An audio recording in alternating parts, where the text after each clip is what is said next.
Assalamualaikum warahmatullahi wabarakatuh. Kembali lagi bersama saya Andi Fatima Aisyah Nur dalam YouTube channel Belajar Akuntansi bareng Ima. Di video kali ini, saya akan membahas mengenai PPh pasal 21 dan PPh pasal 26. Tetapi sebelum kita melanjutkan pembahasan ini, jangan lupa komen, like, share, dan subscribe ya sobat, agar pemahaman sobat akuntansi semakin bertambah. Baiklah, untuk mempersingkat waktu, mari kita bahas mengenai PPh pasal 21 terlebih dahulu.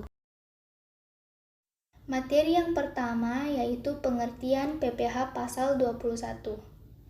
Pajak dalam negeri atau yang biasa disingkat dengan PPh pasal 21 adalah pajak atas penghasilan berupa gaji, upah honorium, tunjangan, dan pembayaran lain dengan nama dan dalam bentuk apapun sehubungan dengan pekerjaan atau jabatan, jasa, dan kegiatan yang dilakukan oleh orang pribadi subjek pajak dalam negeri, sebagaimana yang dimaksud di dalam pasal 21 Undang-Undang Pajak Penghasilan.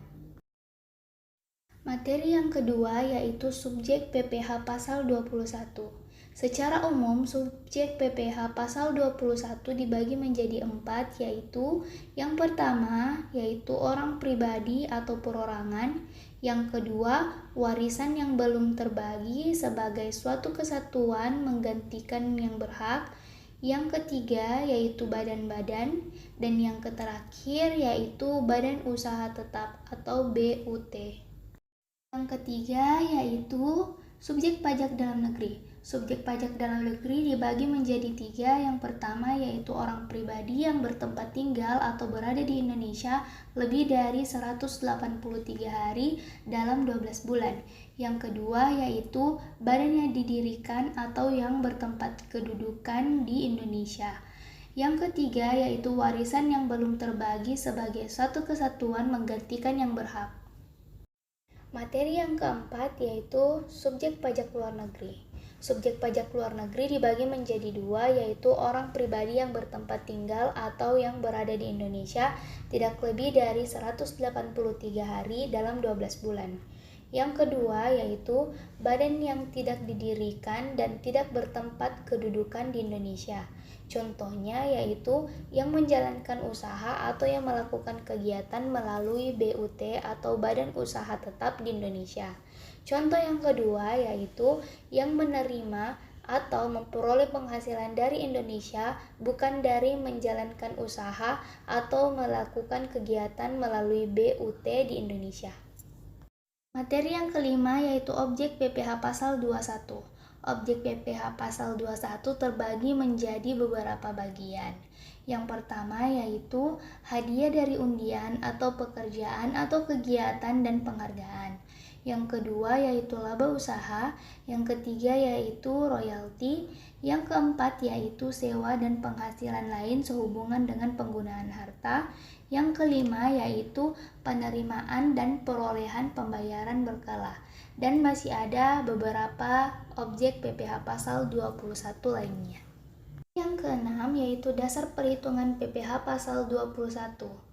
Yang pertama yaitu cara perhitungan penghasilan neto atau biasa juga disingkat dengan PN. Besaran PN ditentukan berdasarkan penghasilan bruto atau PB dikurangi dengan yang pertama yaitu biaya jabatan sebesar 5% dari PB. Biaya jabatan yaitu memiliki nilai maksimum 6 juta rupiah setahun dan 500.000 sebulan. Yang kedua yaitu dikurangi dengan iuran yang terkait gaji yang dibayar oleh pegawai, misalnya iuran pensiun. Kedua, cara perhitungan penghasilan neto atau PN. Besarnya PN penerimaan pensiun ditentukan berdasarkan penghasilan bruto atau PB yang berupa uang pensiun dikurangi dengan biaya pensiun sebesar 5%, maksimum 2.400.000 setahun dan 200.000 sebulan. Yang ketujuh yaitu PTKP atau penghasilan tidak kena pajak. Berikut ini merupakan ketentuan dari PTKP PPh pasal 21.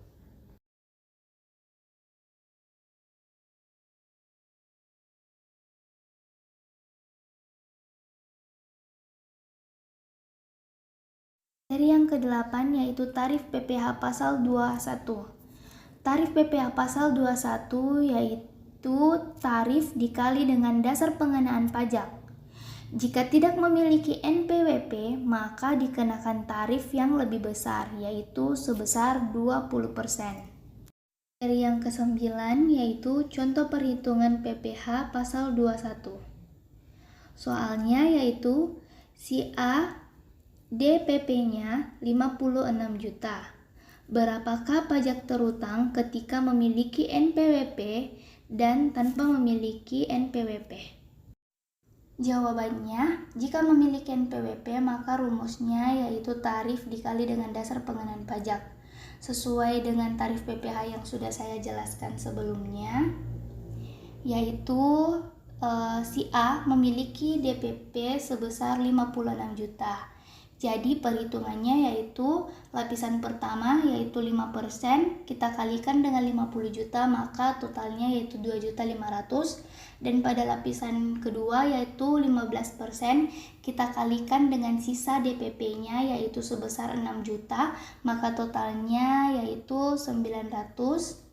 Jadi total pajak terutangnya yaitu kita tambahkan antara lapisan pertama dan lapisan kedua yaitu 2.500.000 ditambah dengan 900.000 maka totalnya yaitu 3.400.000. Jawaban selanjutnya yaitu tanpa NPWP. Jadi untuk mengetahui cara perhitungan dari pajak PPh pasal 21 tanpa NPWP yaitu kita menjumlahkan total pajak terutangnya yaitu sebesar 3.400.000 kita kalikan dengan 20%. 20% itu kita peroleh dari ketentuan tarif pajak tambahan apabila wajib pajak tidak memiliki NPWP. Jadi totalnya yaitu sebesar 4.080.000. Nah, bagaimana sobat akuntansi? Apakah kalian sudah paham mengenai PPh pasal 21? Jika sobat akuntansi sudah paham, maka langkah selanjutnya yaitu saya akan menjelaskan mengenai PPh pasal 26. Materi yang pertama yaitu pengertian PPh pasal 26. PPh pasal 26 adalah pajak penghasilan yang dikenakan atau dipotong atas penghasilan yang bersumber dari Indonesia yang diterima oleh wajib pajak luar negeri selain bentuk usaha tetap atau BUT di Indonesia. Kedua yaitu tarif PPh pasal 26. Tarif umum PPh pasal 26 adalah 20%. Namun jika mengikuti tax treaty atau perjanjian penghindaran pajak berganda atau P3B, maka tarif dapat berubah. Materi yang ketiga yaitu contoh perhitungan PPh pasal 26. Soalnya yaitu David Berry adalah warga negara Inggris yang memiliki 25% saham PT Persipura Indonesia. Tahun ini David menjual seluruh sahamnya senilai 5 miliar kepada kakak, seorang warga negara Argentina. Asumsikan tidak ada P3B antara Indonesia dan Argentina serta Inggris sehubungan dengan transaksi tersebut, maka besarnya PPh pasal 26 adalah jawabannya yaitu berdasarkan kasus tersebut perhitungan PPh pasal 26-nya yaitu 20% dikali dengan 25% dikali dengan 5 miliar maka totalnya yaitu 250 juta dan bersifat final. 20% kami peroleh dari tarif PPh pasal 26 sedangkan 25%-nya kami peroleh dari kepemilikan saham David Berry terhadap PT Persipura Indonesia. Demikianlah materi yang saya sampaikan pada hari ini. Apabila terjadi kesalahan kata mohon dimaafkan. Wabillahi taufiq wa hidayah. Wassalamualaikum warahmatullahi wabarakatuh.